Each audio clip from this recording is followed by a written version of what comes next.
So we're on Daf Kuf Beis Amid Beis.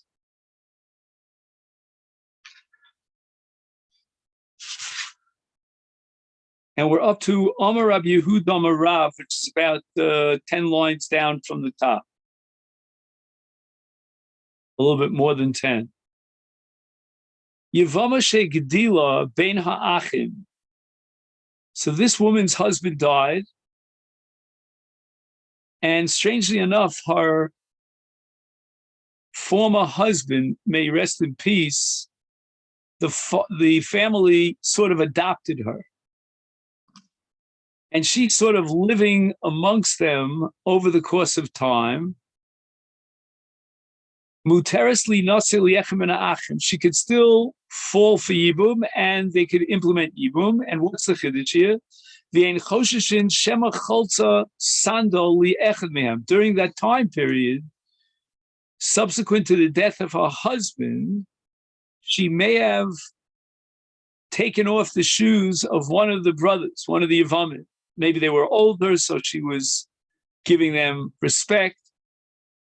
Now, if she had taken off the shoe of one of them and performed chalitza without kavana, inadvertently, then if that chalitza is valid, then a relationship afterwards with any of the Yevamim would be at the very least a violation of a lav. That would be the Shita of Rabbi Yochanan that we once learned. And that's Kevan Shalabana Shuvlo Yivne.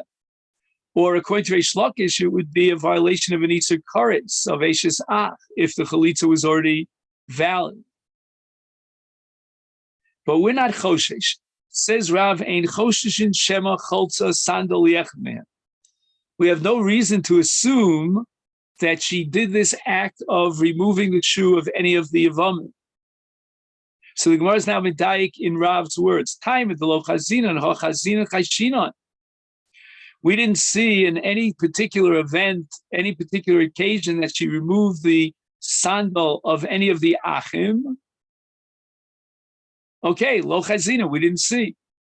And let's say we had seen it, then we have to be choshesh that this would constitute a valid chalitza, and she would be asura l'syabim to any of the achim. And even though for sure the achach choletz, he had no intention, neither did the Yevamah. She didn't have in mind that this was chalitza. So why is it, the Gemara is going to ask, that if I saw on any particular occasion that she removed the shoe of one of the brothers, that therefore we have to be choshesh and completely block the possibility of Yibum? V'atanya, we have Raisa, Bein shenis kavin hu, v'lo niskavna hi, ubein shenis kavin hi, v'lo niskavin hu, chalitza psula. We invalidate a chalitza unless we have kavana from both he, she, the choletzes, or he or who, meaning the choletz. So why is Rav telling me that we don't have to imagine that she did this act of chalitza? Let's say we imagine she did this act of chalitza as a matter of service. Let's say one of the achim had a footache, so she was taking off his shoe and spraying him with some antiseptic. I don't know what, but certainly there was no kavana, neither a kavana, and certainly not the choletz's kavana. So therefore, the Gemara now is forced to reinterpret the statement of Rabbi Yehuda in the name of Rav. And that is that if she lives in the house of the Yevamim, of the brothers, afal gavda chazinan, even if we saw on any particular occasion that she took off the nal from one of the achim, ein choshishin shema kivnu. That's the chiddush of Rav. We don't have to have any chashash that suspects maybe they had kavana l'shem chalitza. Ika diamri. Now the Gemara offers a second possible answer in which we don't have to change the words of Rabbi Yehuda Amar Rav. We can leave them exactly as they are. And we're going to be dayik taima de lo chazinan, ha chazinan chosheshin. What does that mean? If we saw on one occasion that she took off his shoe, we're choshesh, it means we're afraid that maybe the ach or the Yevamah both had kavana l'shem chalitza.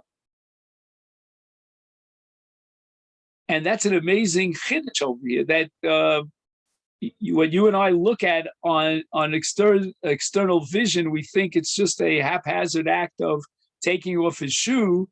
We have to be choshesh that maybe it was an act of chalitza, and that's how he and she understood it to be.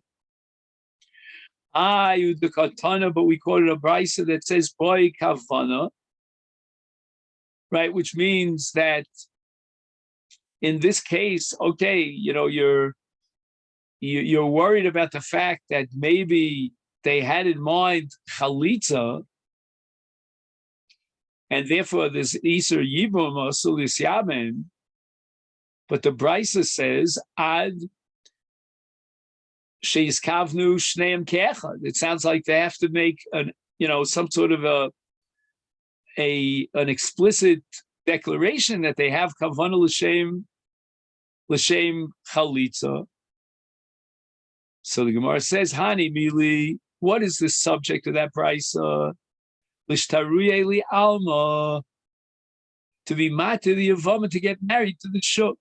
We're not going to allow her with a matir of chalitza until we know for sure that they both had kavana. So we're going l'chumra, and we're saying, wait a minute, did they both have kavana? We don't have to assume they both had kavana. And therefore, if you want to be matir her to get married, I need to know that they both had kavana. So what was Rav concerned about in the case where they saw her taking off the shoe? Avali achim mifsala, to be choshesh that they both had kavana in order to passel her the achim, that will do. So we're going to split it in two different halachas, and both l'chumra. On the one hand, we're going to assume that they didn't have kavana, and therefore we're not going to be matir halachuk, because we're going to assume that in the absence of kavana, the chalitza was psula.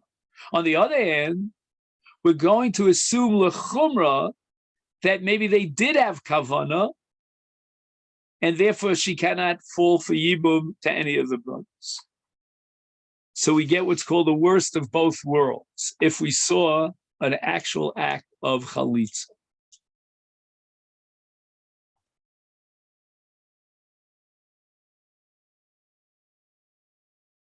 And that's against the first lishna that says that even if we saw that she did a chalitza, we're not choshesh that they had kavan at all, and will be mekil in all directions. And that is the first lishna, because that is absolutely reliable in terms of the text as we had it, the words of Rabbi Yehuda in the name of Rav. Okay, now from now on, we begin getting into the very technicalities of what is a nal of chalitza. What kind of a shoe is kosher for chalitza? Rabbi Yehuda Marav, sandal hatofur bepishton ein choltzim bo. If the sandal was sewn up, right? Every sandal is made up of two parts. You have the actual material, the leather, and then you have the tfiros, you have the stitching. And in this case, the sandal had a stitching with linen threads. Now, we have to add something very important here. Without these tfiros, without the sewing up these threads, the nal is not functional. It won't hold up his foot. And this is called in halacha a davar hamamid. And we have it in other areas of halacha. Like, for example, if you add some foodstuff that's asur into a taroves, if that foodstuff is a davar hamamid, it gives taste to the kedera without which you can't eat the food, then it's not butter. Afilu be'elef lo butter. It's a davar hamamid. Here also we have a similar concept of a davar hamamid. What keeps the shoe together are these tfiros, and in this case they're made of wool, not of wool, but of flax. And that's the rope, that's the thread that keeps them together. And therefore, this is going to be excluded because a nal of chalitza has to be or. And now you have a major, major part of the nal that's not or. It is pishtan. Shenemar, how do we know that a nal must be made of or, ayin vavresh, of leather? Vanalech tachash, Yechezkel Perek Zayin, and the word na'al is here in a conjugated verb, tachash. Tachash is a type of leather from the hides of an animal. In fact, according to the Ibn Ezra, in his commentary on Shmot Chaf Hey, tachash is a shar, an ox. And the ar, the leather that's made from the hide of a shar, is somewhat thick, not totally thick. We'll see something that's even more thick later on, but it's of ayin beis, Azariah Berzak, ayin beis. And now we need a minnow that's made of ar, and that we derive from tachash. And since Yodover HaMaimed here in this case with the tfiros made from flax threads, therefore it is not kosher for chalitza. So the Gemara asks, V'ema, maybe we should go to a more extreme, get to a more extreme conclusion from this pasuk in Yechezkel. Then olech tachash, is tachash in midi achrini lo. So let's say, for example, you take the hides of a different animal other than tachash. Maybe that should be excluded for chalitza. If you're learning what a nal is from tachash, then it's got to be tachash, and nothing else will do. And according to the Ibn Ezra, tachash means a shar. So let's say you had hides from a goat. Again, it might have to be a kosher animal. That's a different question. Or from a sheep, a little lamb, that would be excluded. Again, if your source for the definition of nal and its material is an olech tachash, then it's got to be tachash. So the Gemara says we need a ribui to expand the definition of minal to a material other than tachash. What is that ribui? Minal nal riba. It says in the pasuk v'cholta na'alo, and afterwards it says v'nikra shmo b'Yisrael beis chalutz hana'al. All this, of course, in Parashas Kiteitzei. So the word na'al appears twice, and that's going to be a ribui to include all types of hides, all types of leather, no matter what animal it came from. So the Gemara says, "Inal nal riba." Maybe afilu kol mili nami. Maybe we should go a step further. We should say that you could make a nal out of felt and out of cloth and out of wool or linen or any of these substances. So the answer is imkain tachash maya hani. What are you going to do with the word tachash? So we have to balance here between tachash, which is a very limited category, and nal ribu, which is a broad category. And we're going to say that anything that's similar to tachash, meaning it's the or of an animal, that's called leather, that's kosher for nal. But anything beyond that, that's made of wool or linen or any other substance like cloth, that's excluded because that's not similar to tachash. The Aruch LaNer points out that this is a very unique kind of Gemara because it comes out that if we only had the pasuk in Yechezkel, we would have interpreted it to refer exclusively to tachash. So it comes out that the Torah itself, in Dvarim Chaf Hey, with the repetition of the word nal, is defining the meaning of the Divrei Navi of Yechezkel.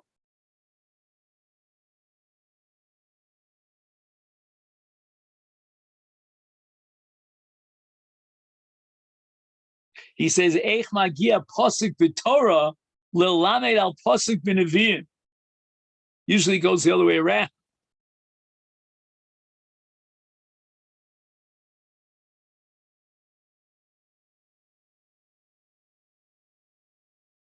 So he answers that this whole pasuk of the Navi of Yechezkel is all Baruch HaKodesh.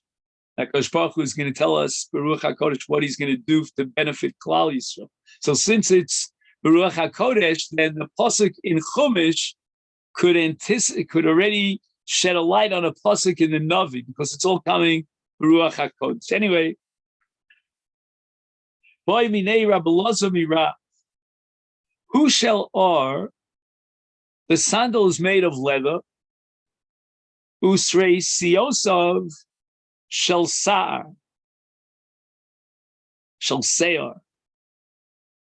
Mahu.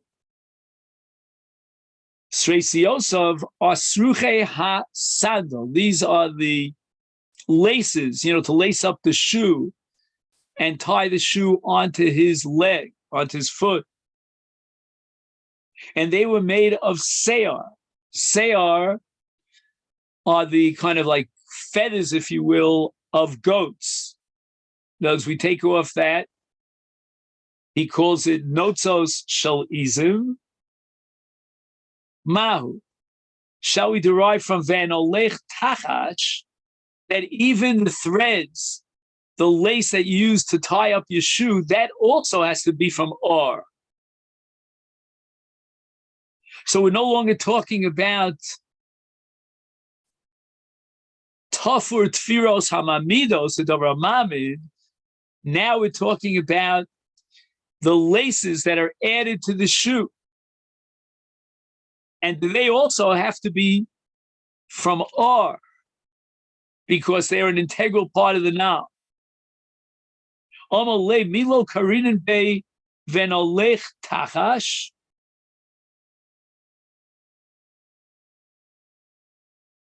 In other words, tachash here is representative of a group, of a species, of behema. And tachash is telling me that anything that is derived from a behema is kosher for a nal of chalitza. And in this case of se'ar, the se'ar itself is made of an animal. It comes from the izim, from the goats, and therefore it should be kosher l'chalitza. So the Gemara says, if you're going that far and you're telling me anything extracted from behema is called tachash, is kulo shel se'ar nami. What happens if you have a shoe that's made up totally of the feathers of a goat? It's a very tough kind of shoe, very sturdy. And it fulfills the requirement of tachash because it's from a behema. You're only willing to allow me that the tresiosa, the sruche sandal, could be made of izim, of notzos shel izim. Why not the entire shoe? And the Gemara answers that such a shoe is not called a shoe. Hahu kurka mikri.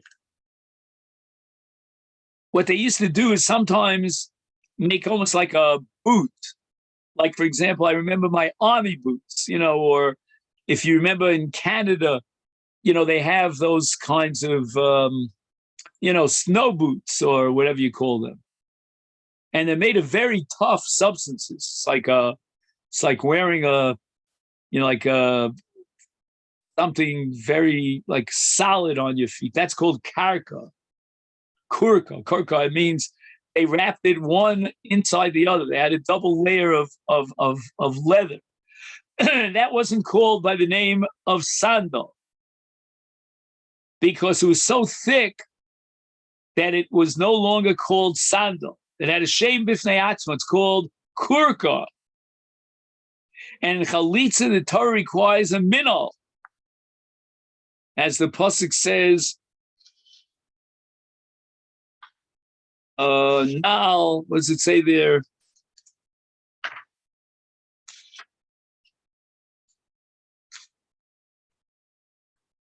It says in the pasuk that she takes off his now.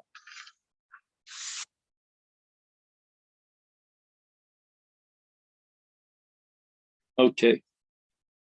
Amalei Rav Kana l'Shmuel. Mimai dahai v'cholza nalo me'al raglo. Oh, that's the pasuk I was looking for. Mishlaf who. Okay. Let me give a little bit of an introduction to the next Gemara. The Torah says v'cholza, hence it's called chalitza. There are two meanings of the word v'cholza, and they're fundamentally different one from the other. But we're talking about the shoresh chet lamed tzad. One interpretation of the meaning of cholza, of chalitza and cholatz, is lahotzi, to take something out, lahorid, to remove it, or lemishlaf, to take it out.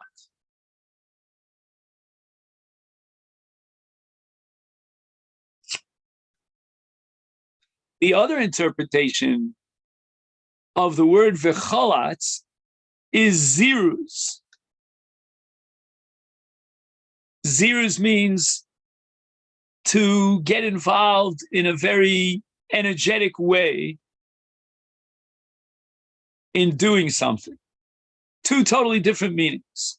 So the Gemara asks me, Mai, how do you know dahai v'cholza nalo me'al raglo mishlafu? How do you know that it means that she removed the shoe, which is otherwise called tishlaf?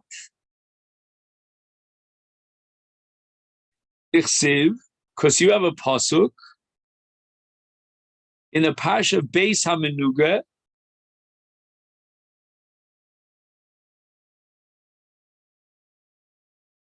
Vayikra Perek Yudalit,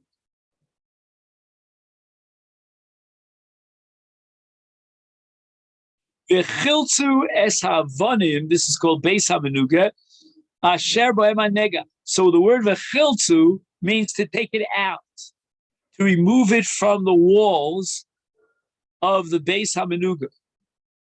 Because these avanim, these stones and bricks, are menugaim, they have a negav tzara, so we have to remove them, and that's called v'chiltzu. And so too here, in the context of chalitza v'cholza nalo, means she has to remove his shoe from his foot. So the Gemara says v'ema, but I have a different interpretation. I'll prove to you from Tanakh a different meaning of the word chalatz. Zeruzehu. Zeruze means I'm gonna get you excited and inspired with energy to take something and give something. And then we're going to say that what does it mean in the category of Yevamot, in the context of Yevamot, v'cholta nalo me'al raglo? What it means is that the Yevamot will pick up the nal from the floor, from the ground, and give it to the oven by locking it down, closing it down to the foot of the oven. Do you see where the Gemara is going from one extreme to the other? Instead of her removing the shoe, the Gemara suggests that maybe she should put on the shoe, and that also fits into the context and the interpretation of a cholza nalo me'al raglo. We'll see about me'al raglo in a minute. Dichsiv, where do I find that the word chalitza means lizruze? Hey, cholzu me'itchem anoshim. This is in Bamidbar Perek Lamed Aleph in the Milchemes Midjan Latzava. She is darzu v'yikhu mitoch b'nei Yisrael anshe tzava. So it's a matter of zirus. So maybe zirus means to me, that she should get his shoe back on, not take it off. And the Gemara answers, Hasam Nami, there too, I could fit in my single interpretation that v'cholzu means to take it out. And what does Moshe Rabbeinu say What did he mean when he said Eicholtu B'itchem Anoshim Letzava?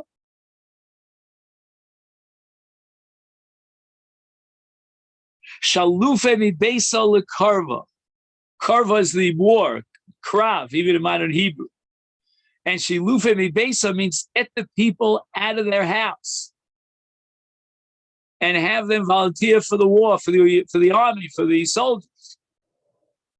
So once again, we only have one interpretation of the word checholtu or chiltu or vecholta, and that is to take it out, take it away.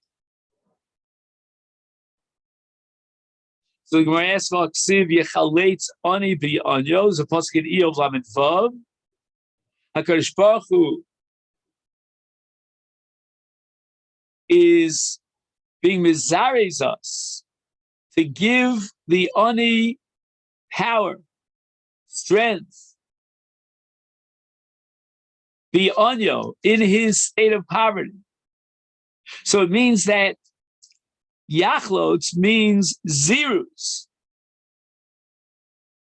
And the pasuk is meant to be mizares b'nei Yisrael ashirim, to give koach and staka to the aniyim.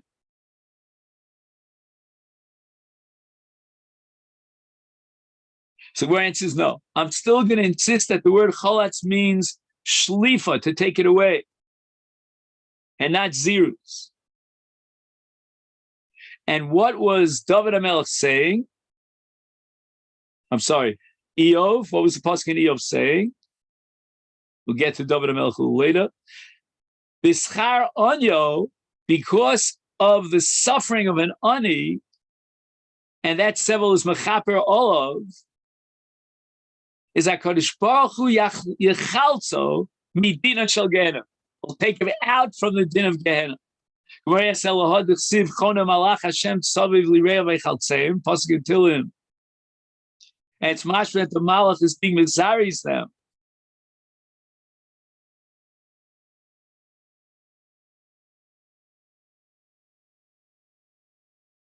And somehow, because it's Saviv Lireov, B'schar Yireov Yechaltzem. And how so? Midina shel Gehenna. So the suffering is going to save him from Dina shel Gehenna. Is B'schar Yireov Yechaltzem Midina shel Gehenna. In the brachos that are bestowed upon 11 brachos is bestowed upon a person who pacifies the ani by speaking to him calmly with divrei his odudus and divrei chizuk v'atzmosecha yachlitz. Pasuk in Yeshaya Nun Ches.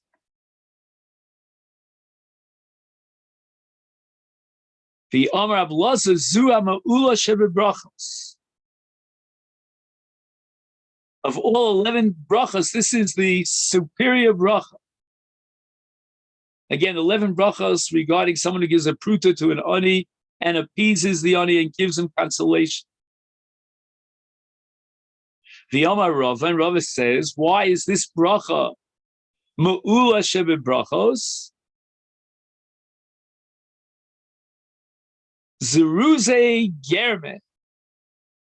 Lazares ulachazekat somos. So we still come down to the possibility that the word chalitza, as we see in the pasuk Atzmosecha Yachalitz, is interpreted as lazares. So therefore, how do we know that chalitza?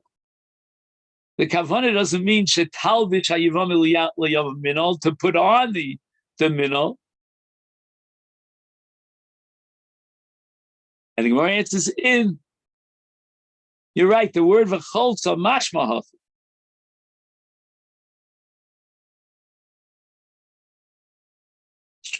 It does have the mashmos of shlifa, but umashma nami zirus. You've already proven to me conclusively from the pasuk in Yeshayahu Hanavi, that's Mosecha Yachalitz, that the word chalitza tolerates another interpretation, namely zirus.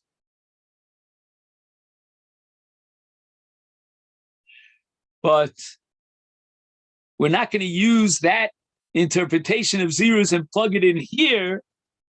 In the case of a cholza nalo me'al raglo, why not? Because isalka daita zeruzihu imkein lichtov rachmana v'cholza nalo biraglo. Biraglo is implying that she puts back his shoe. But it says me'al raglo, which means she's taking it off his foot.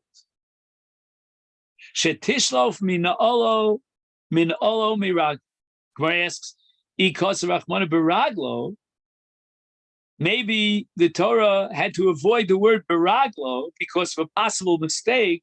Hava mina, we would have thought biraglo in, bishoko lo. But there's no possibility of chalitza if you've got to take off the minal from the upper part of the leg. And we're referring now to a beregel.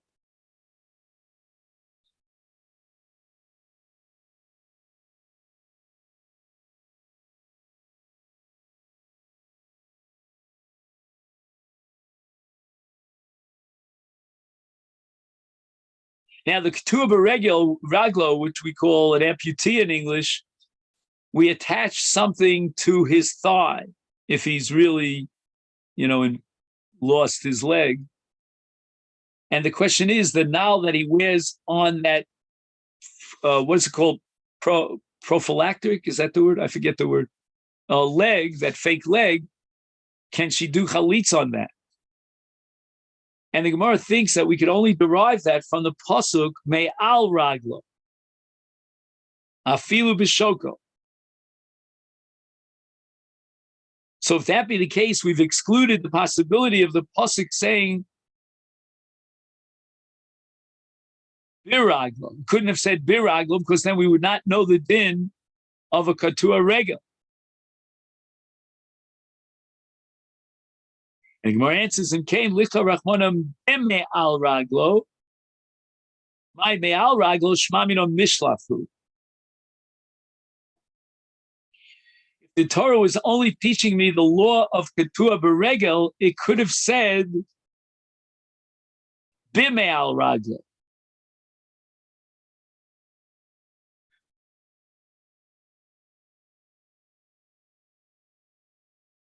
So me'al raglo is even a ketia on the shop.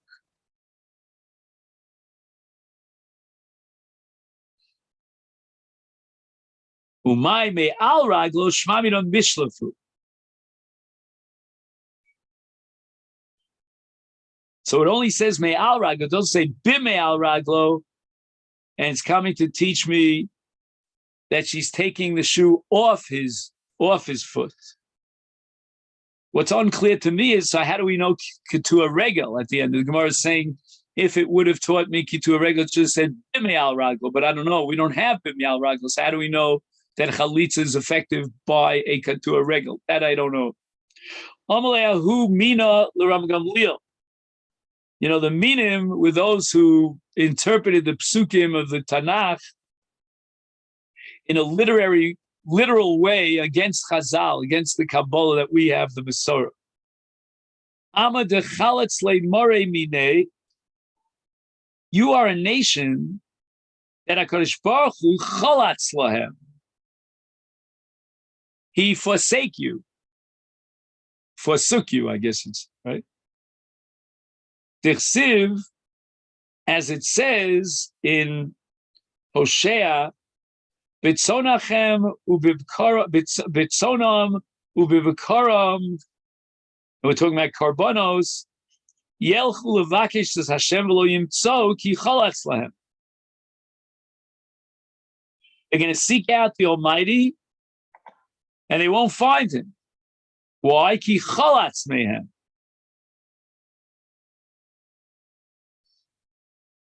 Amalei Ram Gamliel responds, Shota miktiv chalatz lahem. It doesn't say in the pasuk chalatz lahem. Chalatz mehem ksiv. In other words, HaKadosh Baruch Hu received the chalitza from Klal Yisrael. Ve'ilu Yevamot decholtzu la achim midei mishasha isbe. When the Yavam receives chalitza,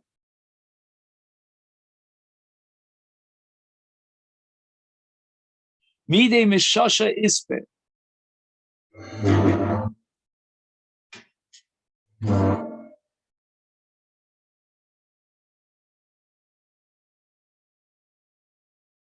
It says that HaKadosh Baruch Hu cholatz mehem, as if HaKadosh Baruch Hu receives something through this chalitza.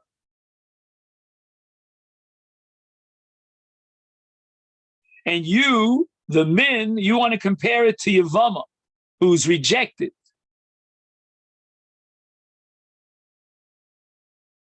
But the comparison is not valid, because in the case of Yevamot, does the Yavam receive anything from this chalitza? It's the Yevama that receives something. She gets a heter linase of heter l'shur. So your comparison between HaKadosh Baruch Hu's statement of cholatz mehem and the chalitza, which means that he rejects her, and therefore Hashem is kaviyachol rejecting us, chas v'sholom. That's not a fair comparison, because the pasuk says cholatz mehem. That means he takes something from them. Whereas in Yevama, on the contrary, he's giving something to her, namely a heter that she can marry. The Mishnah says, "Ban filia chalitza psula."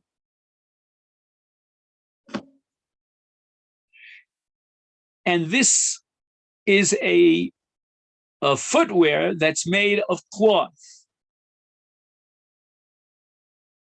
L'meimar dan filia lav minolhu.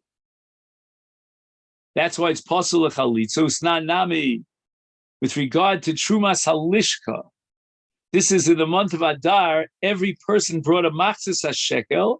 They collected all the machzios hashekel into one room, which is called a lishka in the Beis Hamikdash. And the Gizbar would go into this room to be torem es halishka. It means to fill up the shkalim into 3 kupos. And from these kupos, he would purchase animals for karbonos hatzibur.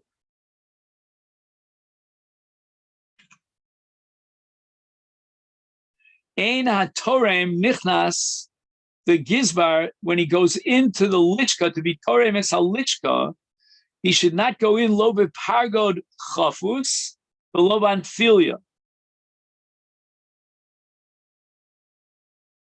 Pargod chafus is a very long kind of cloak that is bent over on the bottom, so it shouldn't drag on the floor. And anfilia was a kind of a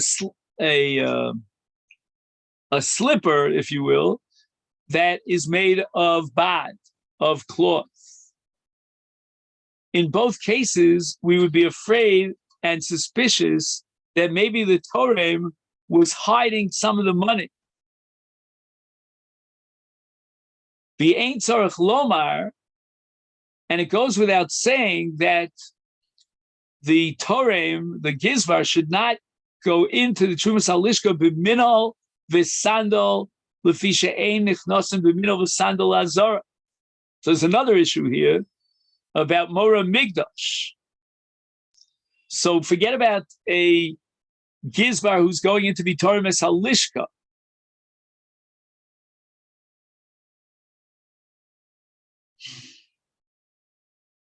In any case, in any event that you're going into the Azara, you don't wear a minol or a sandal. Mi bikesh zos mietchem remos chatzerai.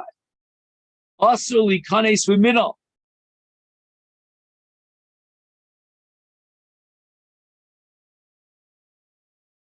And Anfilia is on this list, which means it's not considered a minol. It's a separate category here. You have Anfilia, And then it says, Ein Tzarech Lomer B'Minol V'Sandal. So apparently Anfilia is not Minol V'Sandal.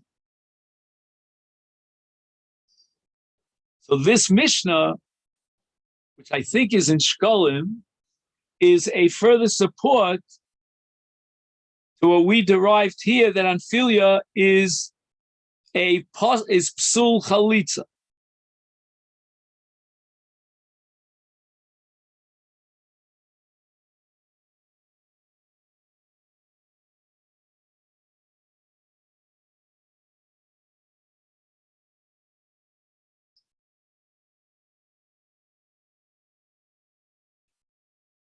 Where is this Mishnah? Hey.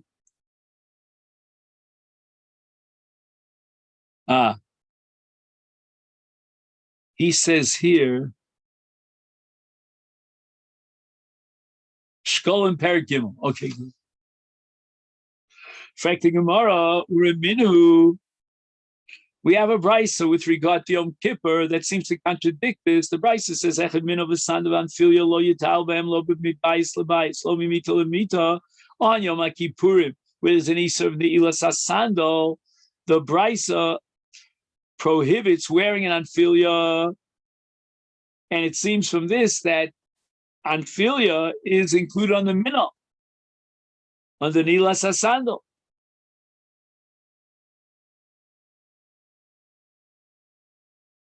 Omar Abaye answers, Anfilia is not considered minol. It's also in Yom Kippurim, the ispek sise, umishum tainu. He says that sise is chatichos kitanos shel dvarim rachim. It's almost like a pillow that's made of cotton or very soft wool or very soft leather. So it's well padded. And you're not allowed to wear it on Yom Kippurim because the Torah says v'nisem, and the opposite of v'nisem is tainug. So this is a really fine tainug to wear on filia. But it's not a minol. And that's why it's excluded from chalitza. Amalei Rava umishum tainug below minol b'Yom Kippurim asiri. Are you telling me that if something is pleasurable to wear on your feet on Yom Kippur and it's not a minol, it's asur? For Rabbi Bar Huna, korech sudra karet. Rabbi used to wrap around his knees a beged on Yom Kippur to surround his foot. It's like a walking pillow. Nothing, and he went out with it. He wore it. This is not called a minol. And the isur of nilas sandal is restricted only to a minol.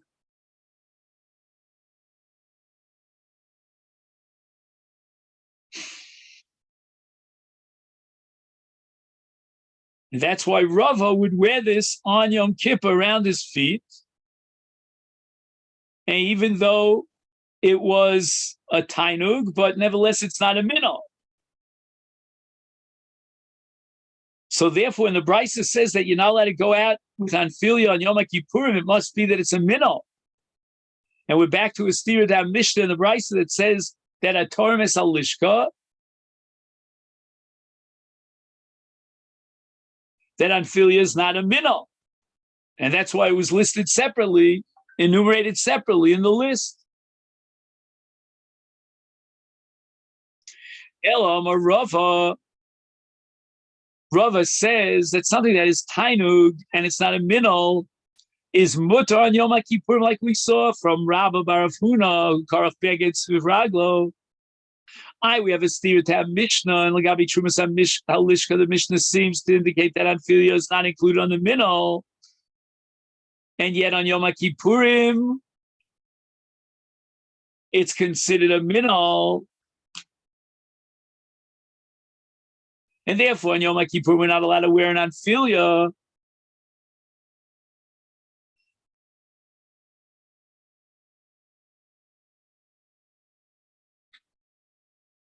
So why was it listed separately in the Mishnah of Trumas Halichka? Lo kasha. Kan, there are two categories on filia. Kan banfilia shall or, kan banfilia shall beged. If the anfilia is made of leather, then it's a minnow. But here, with regard to Trumas Halishka, and also regard to Chalitza, this anfilia shall beged. And therefore it's not included on the minnow. That's why it was listed separately in the Trumas Halishka Mishnah. Why is it also on Yom Kippur? Because that's an anfilia shall or, which is considered minnow. Hachinami Mistabra. This distinction of Rava between the Brisa of Yom Kippurim and our Mishnah in Chalitza is very logical. Te'ilo tema hachi, Kashya Yom Kippurim, Yom Kippurim, the Sanyalo Yital Odom, Bikur Dekasin, which are Min Olim Dakim, Me'or Shenolim Itachas Lemin Olim Ovim Logim in Amayin, even Besof Beso. Avol Mitayel Hu Banfilin Betof Beso. And this is against the brisa that we learned earlier, that you're not allowed to be Mitayel Banfilia. Elav Shmamina, we must differentiate between two categories of Anfilia.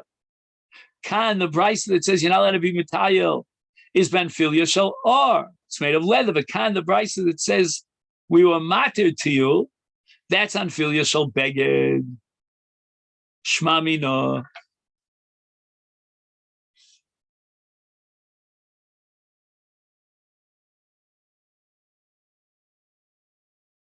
Okay then. And now